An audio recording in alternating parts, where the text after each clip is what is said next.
The mid-range lens, it's the absolute workhorse for wedding, lifestyle, portrait, sports, and even landscape photographers. If there was one lens that I recommended you owned, it would be a mid-range. So what is a mid-range? Well, it's that range between, roughly 24 to about 100 mil, and the most common focal length you'll see is 24 to 70. And there's a few variations in between, as you can imagine. In this video, I want to talk about specifically landscape photography, pros and cons of the mid-range, and how I like to use this lens when composing and shooting the landscape. And it's my hope that by the end of the video, you're either going to be able to decide if you want to go and purchase one of these lenses, or if you have one already, it's going to give you some really solid insights on how to make the most out of it. All right, let's take a look.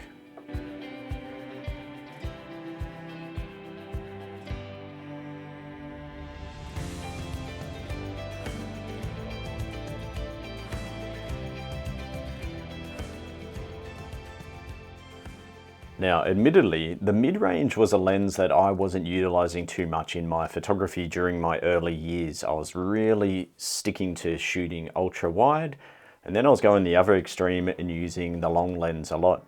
I didn't initially pick up a mid-range until I started shooting more aerials, getting up in a plane and shooting down and across the landscape. However, since I got the lens, I started to use it more and more when I was on the ground, and to this day, it's pretty close to being my most utilized lens, very close with the ultra wide. I'd probably use ultra wide a little bit more, then the mid-range comes in just after that. Now, what is one of the benefits of the mid-range?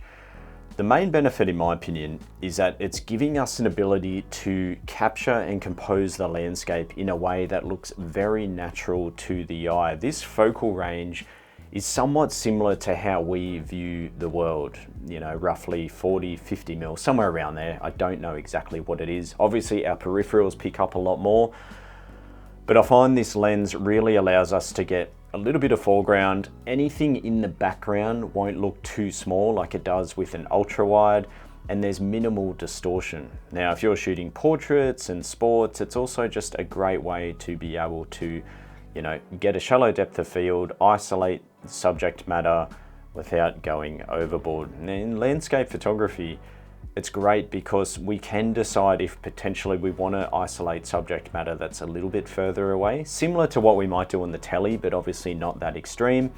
So we can isolate subjects, but we can also include a foreground and a midground as well. One of the downsides is that we might often feel like we're being cut short if we're trying to incorporate a foreground, and that's where the ultra wide does come in handy. And then if we're trying to isolate subject matter that's far off, it might not be long enough either. So the mid-range can sometimes feel restrictive. You can see why we often as photographers have those core three lenses, the ultra wide, the mid, and then the tele, because sometimes that mid-range just isn't quite enough. But that range that it does cover is a very beautiful focal range, which when it comes to the landscape, it's going to allow us to portray it in a way which is very relatable to the viewer. So let's talk about specifics when it comes to composition.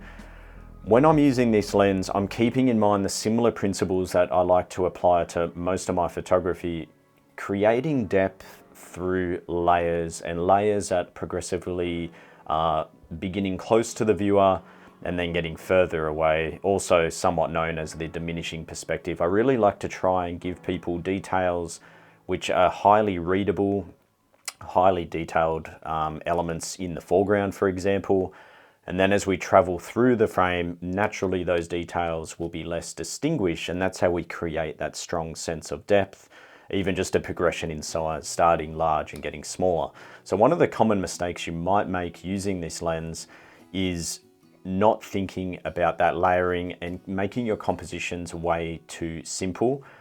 My tip there is not just getting that background subject matter, but try and get something that progressively gets closer and then closer again. The more the merrier, really, at the end of the day. It's going to be visually appealing and really roll the eye through the frame.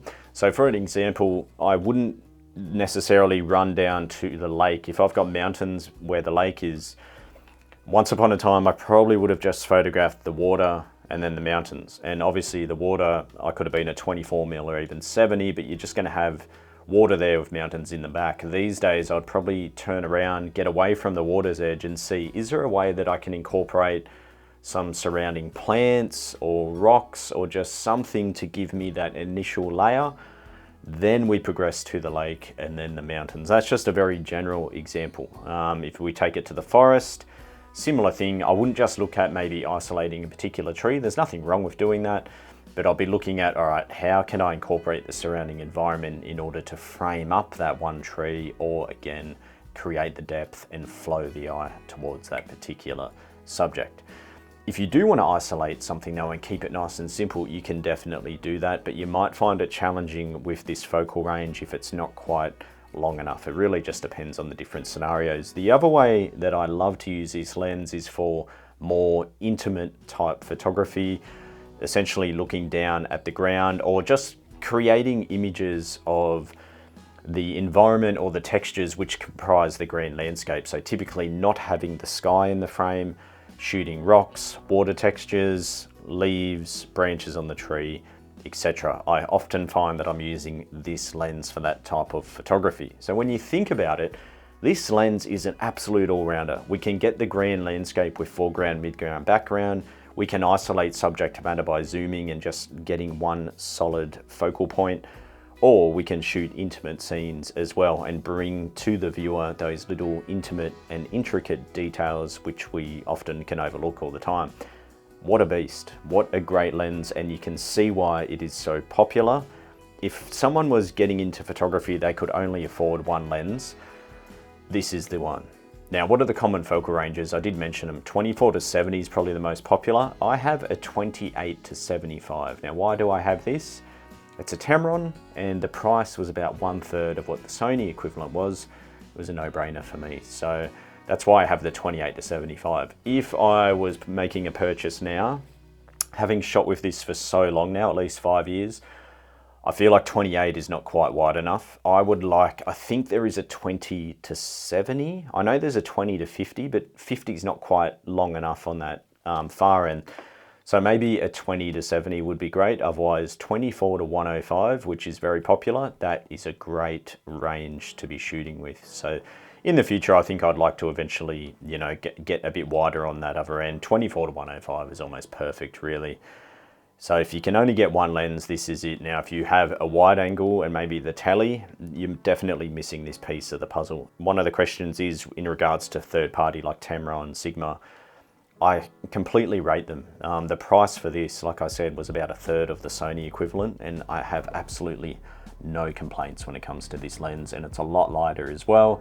There are so many variations out there, so I'm not going to go into specifics, but I've definitely had no problem shooting with third-party lenses at all. The other question people ask is it worth getting an f2.8 over the f4? This is an f2.8 that has come in handy when I'm shooting aerials in low light, just being able to open up the aperture to get the exposure brighter. I have found over the years that f2.8 lenses are just typically sharper than f4s, not always, but it's just a common thing. It just seems the optics are better.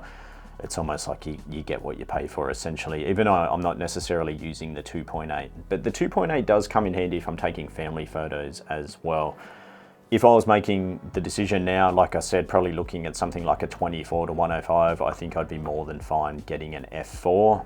No problem at all, because most brands, they're just making such good glass these days. So you'd have to do your specific homework, but I can't say one way or another. You definitely need the f2.8 over an f4. It's just going to depend on the brand and what you like to shoot. Anyway, that's my overview on the mid-range lens. Like I said, absolute workhorse, and really probably the one lens you might want to have with you if you don't have one already. Think about those composition ideas and tips, and thank you as always for viewing the video.